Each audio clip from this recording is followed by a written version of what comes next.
Hello दोस्तों, स्वागत है आपका आपके अपने यूट्यूब चैनल पर।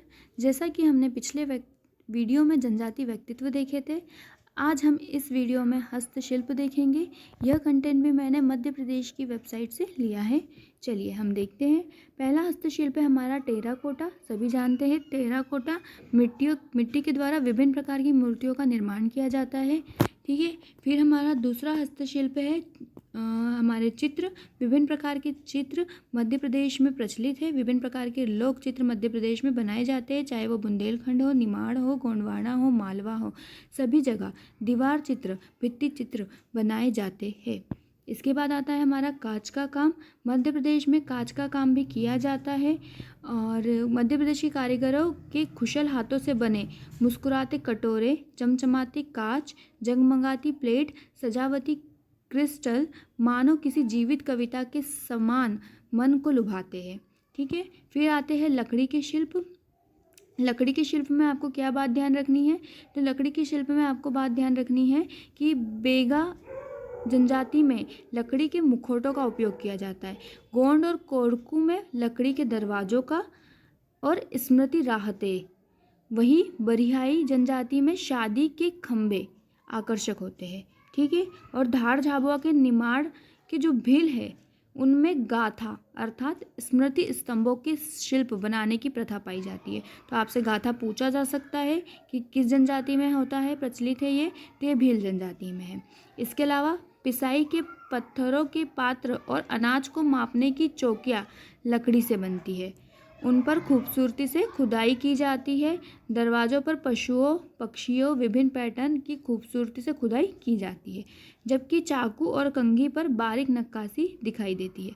अलीराजपुर और झाबुआ आदिवासी भील के लकड़ी के शिल्प केंद्र। प्रमुख शिल्प केंद्र कौन है लकड़ी के? तो वो है आपके अलीराजपुर और झाबुआ, और वो भी किस जनजाति से संबंधित? भील से। तो हमको यहाँ पर गाथा याद रखनी है कि गाथा किस जनजाति में प्रचलित है? तो भीलों में। और प्रमुख केंद्र कौन से है? तो अलीराजपुर और झाबुआ। ठीक है। अब अगला देखते हैं टोकरी और बांस। ठीक है। अगला शिल्प है हमारा टोकरी और बांस। ये कहाँ पर प्रसिद्ध है? तो ये है बालाघाट, सिवनी, छिंदवाड़ा और बैतूल में। बालाघाट, सिवनी, छिंदवाड़ा और बैतूल में कई किस्म की यहाँ टोकरियाँ बनाई जाती है। साथ ही साथ बुनी हुई चटाइयाँ भी बनाई जाती है। बैतूल जिले के तुरी समुदाय द्वारा, किस समुदाय द्वारा? तुरी समुदाय। कहाँ का? बैतूल का। 50 अलग अलग प्रकार की यहाँ पर क्या बनाते हैं? वो टोकरियाँ बनाते हैं, जिनका उपयोग विभिन्न दैनिक जरूरतों, उत्सवों के मौके पर किया जाता है। और अलीराजपुर में बांस की खूबसूरत टोकरियाँ बनाई जाती है। बैतूल में तुरी समुदाय द्वारा बनाई जाती है और अलीराजपुर में बांस की खूबसूरती से बनी टोकरियाँ प्रयोग में या बनाई जाती है। इसके अलावा फर्नीचर के सामान बनाने के लिए बांस और बेत का इस्तेमाल किया जाता है। फर्नीचर के सामान बनाने के लिए बांस और बेत का इस्तेमाल किया जाता है। इस बात को भी आप याद रखिएगा कि बांस के साथ किसका इस्तेमाल होता है? तो बेत का। इसके बाद अगला शिल्प है हमारा धातु शिल्प। धातु शिल्प में आपको क्या याद रखना है? तो धातु शिल्प में आपको यह याद रखना है कि धातु से विभिन्न प्रकार की मूर्तियाँ, सजावटी वस्तुओं का निर्माण किया जाता है। अयोध्या को अपना मूल शहर बताने वाले टीकमगढ़, ये पॉइंट आपको याद रखना है कि अयोध्या को अपना मूल शहर कौन सा जिला बताता है? तो वो जिला है टीकमगढ़। और यहाँ पर स्वर्णाकार धातु की तार के उपयोग में विशेषज्ञ माने जाते हैं।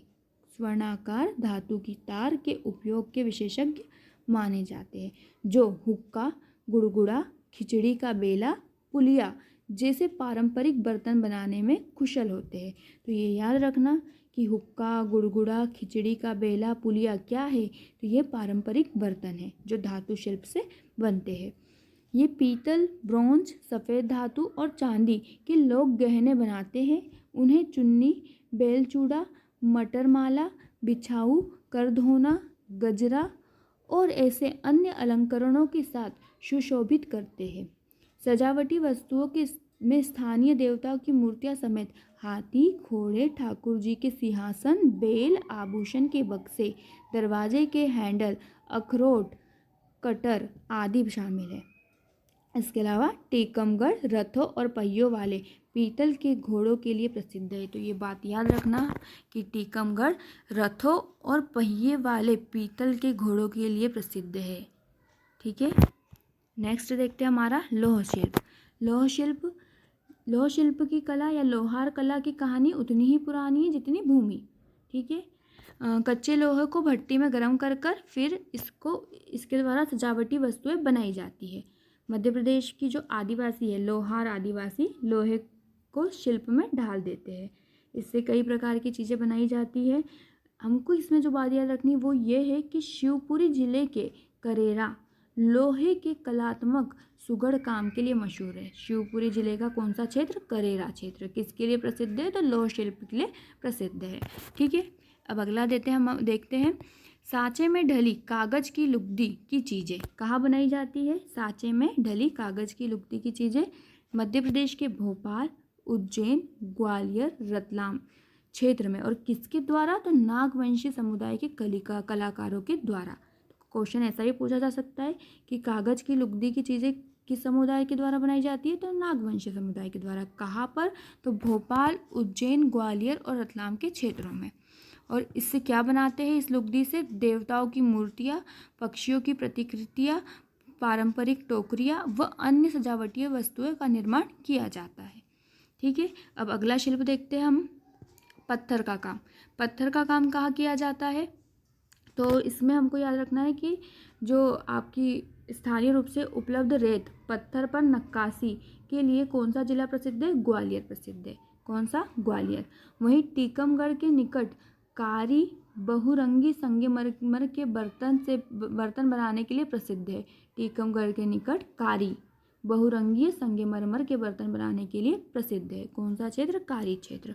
ठीक है, और आपकी रेत पत्थर पर नक्काशी के लिए ग्वालियर।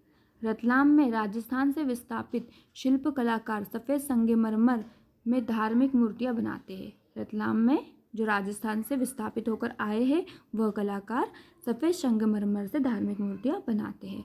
जबलपुर के बेरा घाट की दुकानें संगमरमर की मूर्तियों से सजी हुई है। ठीक है, ये बात भी आप याद रखिएगा। अब देखते हैं हम प्रमुख हमारे खरीदारी केंद्र कौन से हैं। तो आप सभी जानते हैं कि मृगनयनी जो मध्य प्रदेश के हस्तशिल्प एवं हस्तकरघा विकास निगम लिमिटेड की एक इकाई है, वहाँ पर हम विभिन्न प्रकार के शिल्प का प्रदर्शनी लगाई जाती है, उसे बेचा जाता है। तो ये बात आपको याद रखना है।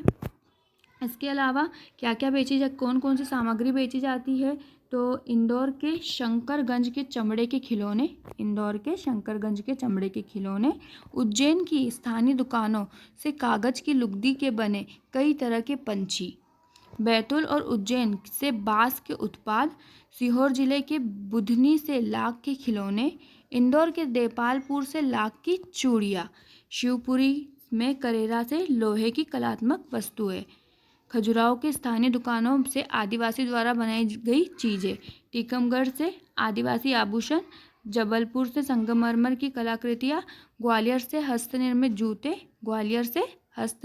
जूते, इंदौर से tie and dye print, batik Gwalior से खादी ग्राम उद्योग द्वारा हस्तनिर्मित कागज, धार, इंदौर, उज्जैन, देवास से टेराकोटा शिल्प, भोपाल से ओल्ड सिटी क्षेत्र, अप मार्केट एम्पोरियम और न्यू मार्केट की दुकानों से चांदी के गहने, मोती काम, कढ़ाई की हुई मखमल, फैशनेबल पर्स जैसी पारंपरिक भोपाली कलात्मक वस्तुएं खरीद सकते हैं आप यहाँ पर। ठीक है, हस्तशिल्प एवं हथकरघा विकास निगम द्वारा भोपाल, इंदौर, जबलपुर, पंचमढ़ी, ग्वालियर, कहाँ पर? भोपाल, इंदौर, जबलपुर, पंचमढ़ी, ग्वालियर में शिल्प बाजार का क्या किया जाता है? आयोजन किया जाता है। ठीक है, तो ये हो गया हमारा हस्तशिल्प। ठीक है, अगर आपको ये कंटेंट अच्छा लगा हो तो आप इस वीडियो को लाइक, सब्सक्राइब एंड शेयर ज़रूर कीजिएगा।